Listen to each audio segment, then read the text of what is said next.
Mm-hmm. Uh, Interesting. So, when the new norms hit, what's your take on this? Do you think it's going to hit as like a hockey stick, or are we going to slowly recover and see patients like slowly? What's your take on it?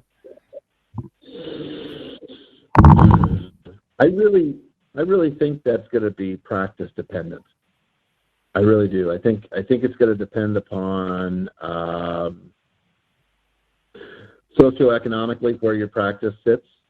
You know, if you were already in a fairly affluent community and had a very affluent patient base, those people were probably would have had some savings. They're probably going to come through this, a little bit better.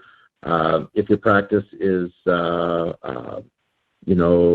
maybe lower socioeconomic, maybe heavy on PPOs, I think doing any work outside of what the PPO will pay for is probably not going to be there. So I really think that it's going to be dependent. You're going to hear stories about, how people, like they were busier when they walked in because they had this backlog of people. When you're going to hear stories about people like, hey, it's like I just opened my practice and, I'm trying to get new patients to walk in the door. And I think how you lead your team and how you lead your community, it's going to go back to what your presence is, how you are as a being in the way you present yourself back to the community and what it is. Like if you come out of the chute and do a bunch of cheesy advertisement and offer shit for free, like I don't think that's the route to go.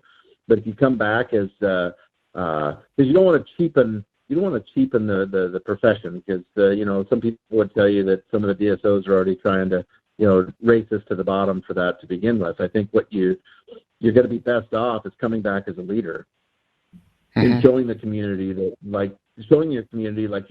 your business is not only warranted but is needed, and you're the person to do that, to provide your community with the right dental work. Mm-hmm. That's awesome.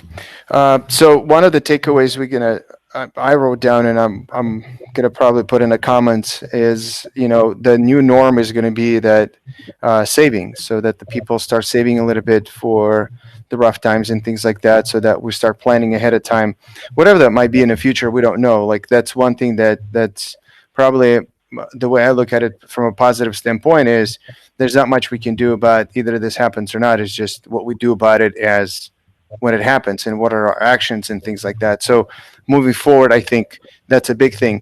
How do you stay engaged with the team? What tools do you use, or how do you do you have daily calls, morning huddles? I know you mentioned you have a call with the team, but just how do you start the call? Do you even talk about the news, or you just go straight into the business and say, all right, this is our plan, this is what we're going to do? Just walk us through what's your conversation and what the relationship, virtual relationship with the team.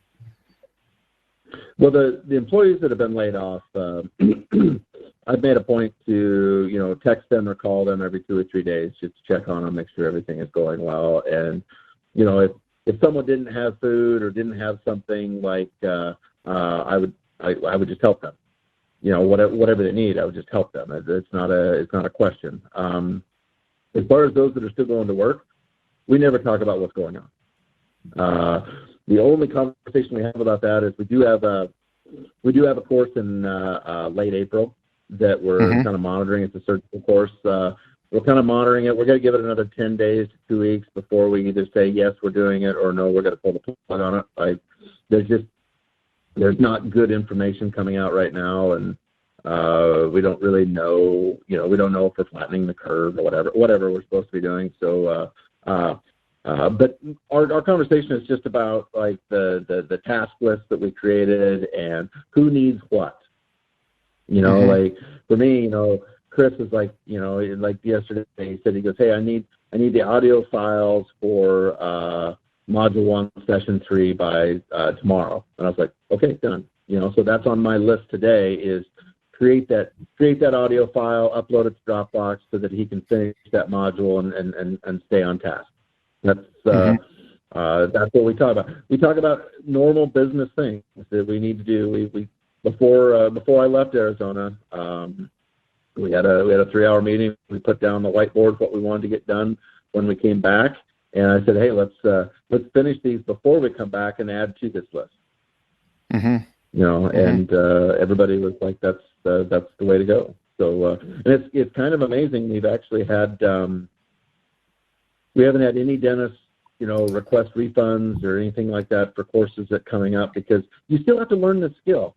Like, not taking this implant course, you know, and getting your money back for this implant course, like, that's not going to make or break you. And I'm here to tell you that adding implants to your practice would be the quickest way to add revenue to your own practice. Is to bring that skill set in.